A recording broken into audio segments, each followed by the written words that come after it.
นี่ฟอง80 ម៉ែត្រđâu nè 80 ម៉ែត្រ 80 ម៉ែត្រឡើងទៅលើអរគុណច្រើនចាស់នោះតាអូ80 ម៉ែត្រឡើងលើហ្នឹងហើយ80 ម៉ែត្រឡើងលើហ្នឹងហើយនេះអូកន្លែងព្រះអង្គ80 ម៉ែត្រហ្នឹងហើយកិនកិនអូបងសាងសង់អូប៉ុណ្្នឹងឯងអត់ទៅថ្វាយព្រះទៀតខោនេះបងឯងយកទៅថ្វាយថ្វាយម្នាក់មកតង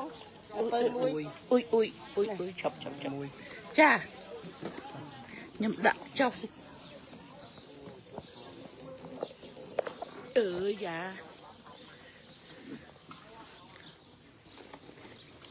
ជានេះលោកណាំ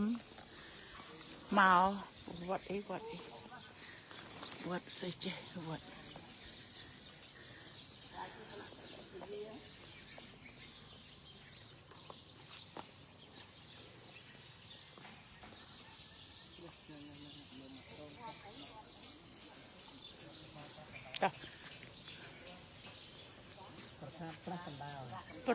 វត្តប្រាសាទស្រះកណ្ដាលប្រាសាទស្រះកណ្ដាលខ្ជាប់តានោះផ្លាកគេនោះមកទៅនេះចង់ទៅនេះផ្លាកឈ្មោះគេសហ្នឹងហើយប្រាសាទលឿនតិចប្រាសាទស្រះកណ្ដាល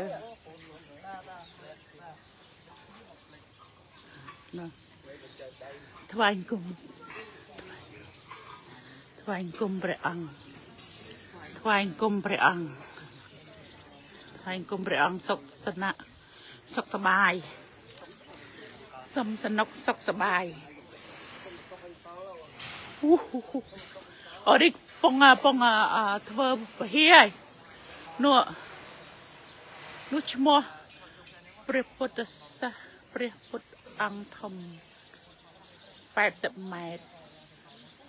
វត្តព្រះប្រាសាទព្រះកណ្ដាលខ្ចាស់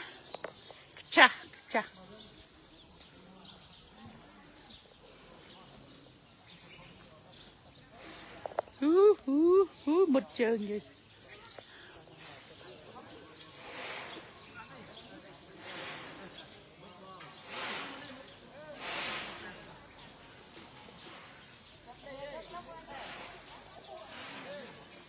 ហ៎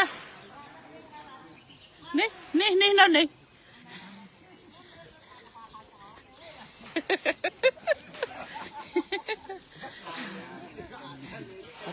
ចូលមកបងចូល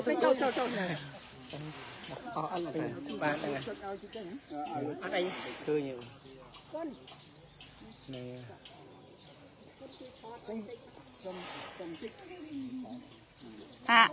យូរម្លេះដេកគុណថតយូរម្លេះអញញឹមឡើងនេះហើយជើងមិញអស់ហើយថ្ងៃទីថតនេះម៉ែតំនេះចាំចប់សិនខ្ញុំថតអត់មើលលោកពងថតនេះងាកម៉ែអីអត់ចេះ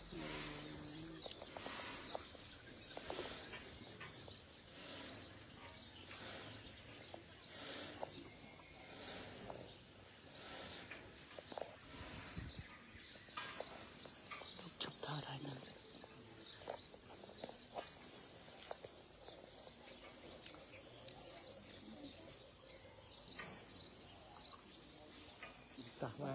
រួចអរគុណព្រះអង្គអូផ្ទាល់